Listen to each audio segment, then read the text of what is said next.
కర్మాగారం ఏర్పాటుకు తక్షణ చర్యలు తీసుకోవాలని కోరుతూ వైఎస్ఆర్ జిల్లా కలెక్టర్ లోతేటి శివశంకర్ కు కాంగ్రెస్ పార్టీ రాష్ట్ర అధ్యక్షురాలు వైఎస్ షర్మిల మెమరాండం సమర్పించారు. ఈ సందర్భంగా షర్మిల మాట్లాడుతూ దశాబ్దాలుగా పెండింగ్ లో ఉన్న ఉక్కు కర్మాగారం ఏర్పాటు డిమాండ్ జ్వలించే సమస్యగా ఉందని, ఈ ప్రక్రియను వేగవంతం చేసేందుకు రాష్ట్ర కేంద్ర ప్రభుత్వాలు తక్షణమే చర్యలు తీసుకోవాల్సిన అవసరం ఉందన్నారు. వైఎస్ రాజశేఖర రెడ్డి జిల్లాలో పారిశ్రామిక ప్రగతిని సాధించి ఉపాధి అవకాశాలను కల్పించేందుకు ఉక్కు కర్మాగారాన్ని ఏర్పాటు చేయాలని భావించారు. ఆయన ఎడతెగని ప్రయత్నాలు చేసినప్పటికీ ఆయన మరణాంతరం ప్రాజెక్టు పట్టాలు తప్పింది. కాంగ్రెస్ పార్టీ ఈ కారణాన్ని నిరంతరం అభిరుచితో కొనసాగిస్తోందని ఆమె అన్నారు. గత దశాబ్ద కాలంగా ఉక్కు కర్మాగారం పురోగతిని బీజేపీతో పాటు టీడీపీ, వైఎస్ఆర్సీపీ స్తంభించాయి. ఇది వంచన మాత్రమే కాదు, రాజ్యాంగాన్ని అగౌరవపరచడం కూడా అని ఆమె మండిపడ్డారు. వైఎస్ఆర్ కడప జిల్లాలో ఈరోజు కలెక్టర్ గారికి కడప స్టీల్ ఫ్యాక్టరీ ఇంపార్టెన్స్ గురించి, దాని అవసరం గురించి, అది ఇంతవరకు నిర్లక్ష్యానికి గురైన కారణాలు, ఈ రోజుటికైనా దాన్ని పూర్తి చేయాల్సిన అవసరాన్ని, ఇవన్నీ కలెక్టర్ గారికి వివరించడం జరిగింది.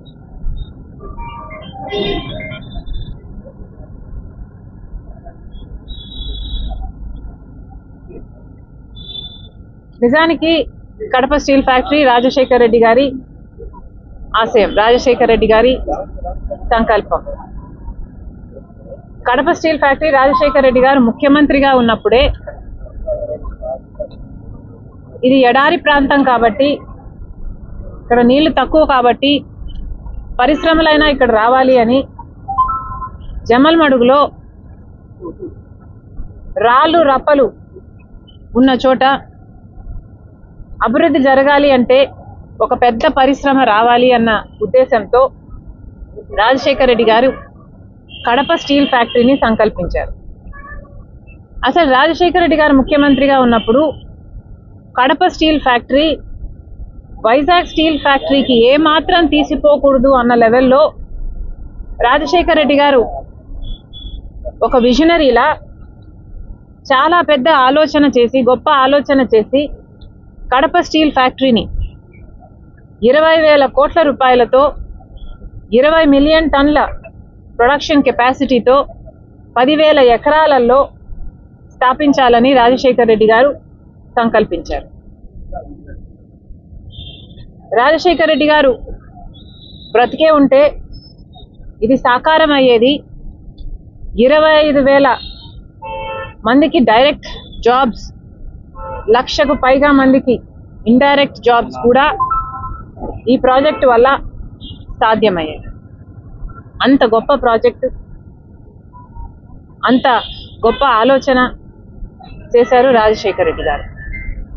కానీ రాజశేఖర రెడ్డి గారు వెళ్ళిపోయిన తర్వాత అంత విజనరీ మళ్ళీ రాలేదు. రాజశేఖర రెడ్డి గారు వెళ్ళిపోయిన తర్వాత కడప స్టీల్ ఫ్యాక్టరీ గురించి పట్టించుకున్న నాదుడే లేదు. రాష్ట్రం ఏర్పడి 10 సంవత్సరాలైంది. 2014లో రాష్ట్రం ఏర్పడుతున్నప్పుడు అప్పుడు యూపీఏ ప్రభుత్వం రాజశేఖర రెడ్డి గారి ఆలోచనను గౌరవిస్తూ అసలు ఇక్కడ కడపలో, ఈ జిల్లాలో ఇంతటి ప్రాజెక్ట్ అవసరము అని వాళ్ళు గ్రహించి ఏపీ రీఆర్గనైజేషన్ యాక్ట్లో సేల్ ద్వారా, స్టీల్ అథారిటీ ఆఫ్ ఇండియా ద్వారా కడప స్టీల్ ఫ్యాక్టరీ కట్టాలి అని ఏపీ రీఆర్గనైజేషన్ యాక్ట్లో కూడా చేర్చడం జరిగింది. On the floor of the house, on the floor of the parliament దీన్ని అప్రూవ్ చేశారు. దీన్ని ఒక లాగా చేశారు. కానీ 10 సంవత్సరాల నుంచి బీజేపీ పార్టీ కేంద్రంలో అధికారంలో ఉంది. 10 సంవత్సరాలు అయినా కూడా బీజేపీ పార్టీకి ఇది కాంగ్రెస్ పార్టీ ఆలోచన కాబట్టి, రాజశేఖర రెడ్డి గారి ఆలోచన కాబట్టి, ఇది చేయాల్సిన అవసరం లేదు అని బీజేపీ పార్టీ ఆలోచన కాబట్టి కడప ప్రజలను, ఆంధ్ర రాష్ట్ర ప్రజలను అవమానిస్తూ 10 సంవత్సరాలు మోసమే చేసింది. సేల్ దీనికి చేయడానికి వీలు కాదు అంటూ బీజేపీ పార్టీ చేతులెత్తేసి ఇది సాధ్యం కాదు, మేము చెయ్యము అని వెన్నుపోటు పొడిచింది. అప్పుడు ముఖ్యమంత్రిగా ఉన్న చంద్రబాబు గారు 2014 నుంచి 5 సంవత్సరాలు ముఖ్యమంత్రిగా ఉన్నారు. కానీ చంద్రబాబు గారు 4 సంవత్సరాలు కడప స్టీల్ ఫ్యాక్టరీ గురించి అసలు ఆలోచన చేయలేదు, పట్టించుకోలేదు. ఆఖరణ ఇక 6 నెలలు ఎలక్షన్లకు ఉంది అన్న సమయంలో చంద్రబాబు గారు కడప స్టీల్ ఫ్యాక్టరీకి శంకుస్థాపన చేశారు. 18,000 కోట్ల రూపాయలు ఖర్చు పెడతాం, 4,000 ఎకరాలు ఈ ప్రాజెక్టుకు కేటాయిస్తాం, 3,000 మిలియన్ టన్నుల ప్లాంట్ని ఇక్కడ స్థాపిస్తామని పెద్ద పెద్ద మాటలన్నీ చెప్పి చంద్రబాబు గారు ఎన్నికలకు 6 నెలలు ఉంది అనగా కడప స్టీల్ ఫ్యాక్టరీకి మళ్ళీ రాజశేఖర రెడ్డి గారు చేసిన శంకుస్థాపనను కాదని మళ్ళీ ఆయన శంకుస్థాపన చేయడం జరిగింది. ఎలక్షన్లలో చంద్రబాబు గారు ఓడిపోవడం జరిగింది, జగన్మోహన్ రెడ్డి గారు ముఖ్యమంత్రి కావడం జరిగింది. ముఖ్యమంత్రి అయిన 6 నెలలకు జగన్మోహన్ రెడ్డి గారు కడప స్టీల్ ఫ్యాక్టరీకి ఇంతకు ముందు చేసిన శంకుస్థాపనలన్నీ కాదని మళ్ళీ శంకుస్థాపన చేశాడు జగన్మోహన్ రెడ్డి గారు. ఆ రోజు జగన్మోహన్ రెడ్డి గారు పెద్ద పెద్ద మాటలు చెప్పాడు. ఎన్నికలకు ముందు, ఎన్నికలకు 6 నెలలు ఉంది అనగా టెంకాయ కొడితే దాన్ని మోసము అంటారు, అధికారంలోకి వచ్చిన 6 నెలల్లోనే టెంకాయ కొడితే దాన్ని చిత్తశుద్ధి అంటారు అని జగన్మోహన్ రెడ్డి గారు పెద్ద పెద్ద మాటలు చెప్పారు. జమ్మలమడుగులో తాను పుట్టాను అన్నారు. కడప స్టీల్ ఫ్యాక్టరీ 3 సంవత్సరాలలో పూర్తి చేసి జమ్మలమడుగు రుణం తీర్చుకుంటాను అన్నారు. 15,000 కోట్ల రూపాయలతో ప్రాజెక్టు చేపడతాను, 3 సంవత్సరాలలోనే పూర్తి చేసి చూపిస్తాను, అది నా చిత్తశుద్ధి అని పెద్ద పెద్ద మాటలు చెప్పారు జగన్మోహన్ రెడ్డి గారు. చేతలన్నీ మాటలకు మాత్రమే పరిమితమయ్యాయి. 3 సంవత్సరాలు చిత్తశుద్ధి నిద్రపోయింది. జగన్మోహన్ రెడ్డి గారు ప్లాంట్ గురించి పూర్తిగా నిర్లక్ష్యం చేశారు. ఆ ప్లాంట్ ఏమాత్రం ముందుకు కదలలేదు.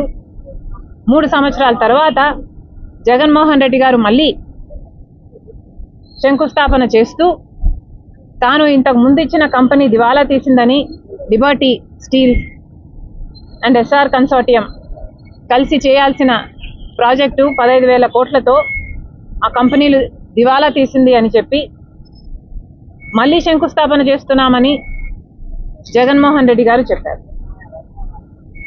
జగన్మోహన్ రెడ్డి గారు 5 సంవత్సరాలు ముఖ్యమంత్రిగా ఉంటే, 5 సంవత్సరాలు అవినాష్ రెడ్డి గారు కడప ఎంపీగా ఉంటే, ఈ 5 సంవత్సరాలలో అవినాష్ గారు ఇది పార్లమెంట్లో అప్రూవ్ అయిన ఏపీ రీఆర్గనైజేషన్ యాక్ట్లో ఉన్న ప్రాజెక్టు అయినా ఒక్క రోజు కూడా ఫ్లోర్ ఆఫ్ ద హౌస్లో దీని గురించి మాట్లాడడం కానీ కొట్లాడడం కానీ అవినాష్ రెడ్డి గారు చేయలేదు. తీరా జగన్మోహన్ రెడ్డి గారు దీనికి మళ్ళీ ఎన్నిసార్లు రాజశేఖర రెడ్డి గారు శంకుస్థాపనలో ఒకసారి చేశారు, చంద్రబాబు గారు చేశారు, మళ్ళీ జగన్మోహన్ రెడ్డి గారు చేశారు, మళ్ళీ జగన్మోహన్ రెడ్డి గారు 2023లో 4వసారి శంకుస్థాపన మళ్ళీ చేశాడు జగన్మోహన్ రెడ్డి గారు. ఇంతవరకు చూసుకుంటే ఇది శంకుస్థాపన ప్రాజెక్టుగా మాత్రమే మిగిలిపోయింది. అందరూ గొప్పలు చెప్పుకోవడానికి, మాకు చిత్తశుద్ధి ఉంది అని చెప్పుకోవడానికి ప్రాజెక్టులు శంకుస్థాపనలు చేయడం, ఆ తర్వాత ఒక తట్టెడు మట్టి కూడా ఎత్తి పోయకుండా దాన్ని నిర్లక్ష్యం చేయడం.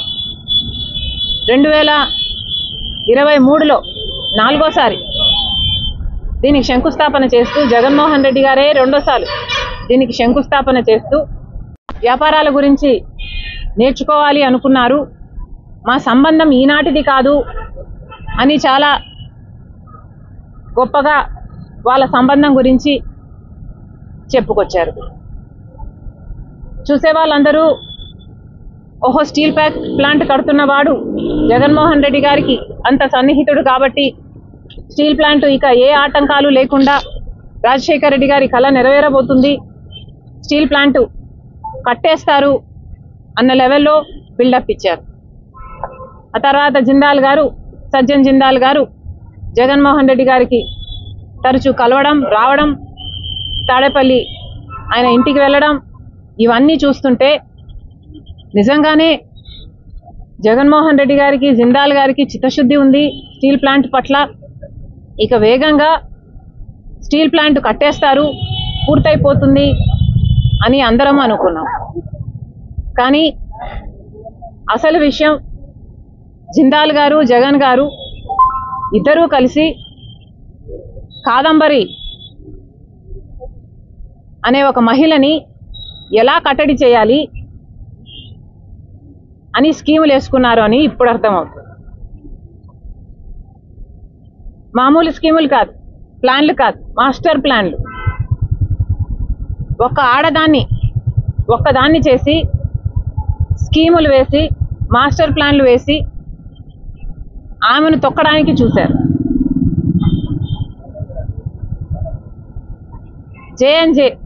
జే స్క్వేర్ బుర్రలు పెట్టారు జగన్ గారు, జిందాలు బుర్రలు పెట్టి ఒక్క మహిళని అడ్డుకోవడానికి, ఎదుర్కోవడానికి అన్ని స్కీములు వేసి దాన్ని ఎలా ఆచరణలో పెట్టారో ప్రజలందరూ చూశారు.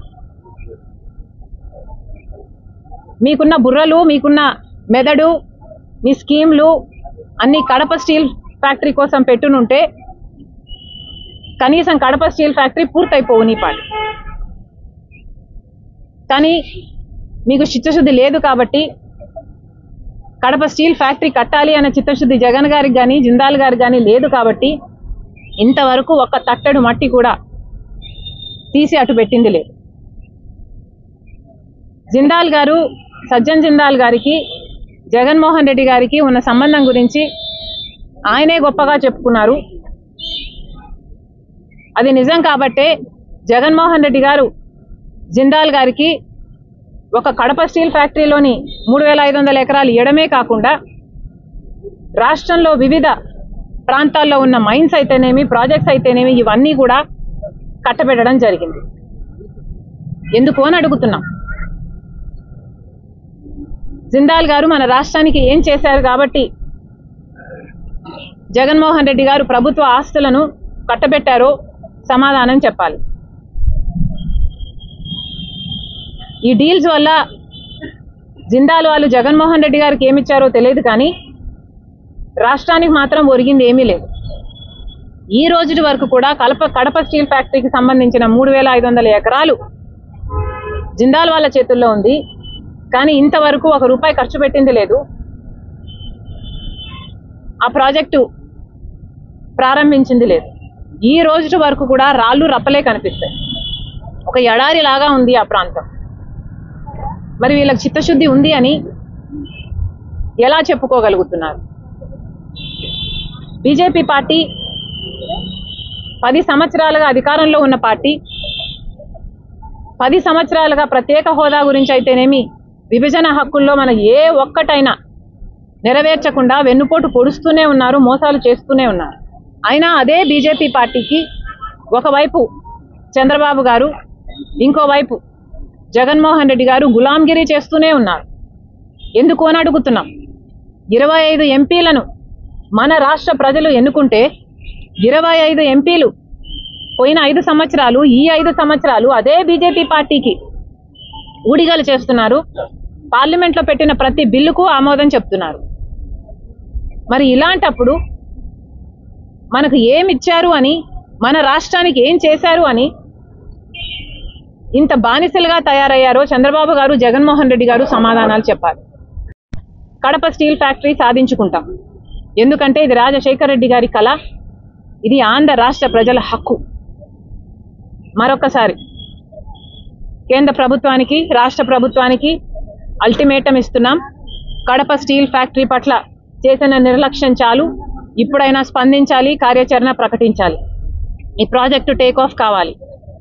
అవ్వకపోతే కాంగ్రెస్ పార్టీ దీన్ని ఒక ఉద్యమంగా చేపడుతుంది.